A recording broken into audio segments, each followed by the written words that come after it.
before we discuss anything else, I want to address your book's very intriguing title. Like I said, Underground Empire: How America Weaponized the World Economy. Now, as the co-authors, what should the average reader know before picking up your latest work? Abe, you are on the front of my screen now, so I'll let you begin. Sure. We kind of really want to do three things. First is just say, the global economy is not what we thought it was. There was a story that we were fed about how economic trade was just going to bring peace. It was going to sideline great power politics. Firms were going to kind of be in the control, and they really wouldn't have to worry about clashes between countries. And instead, it's really quite dangerous. It's a dangerous place for companies, for people, because increasingly states are using the global economy as a weapon. And so that's kind of our second point, is just kind of say, well, why, how, and map out for people kind of where the treachery lurks. And then the third part is to kind of tie together these different tremors we've seen, whether it's export controls, sanctions,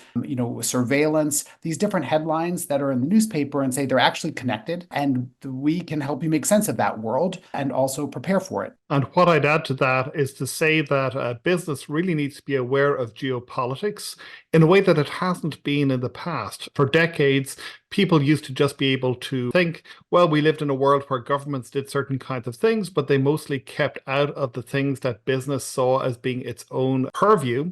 And now we're in a world where suddenly all of these ordinary processes that businesses engage in have suddenly become much, much more politicized than in the past.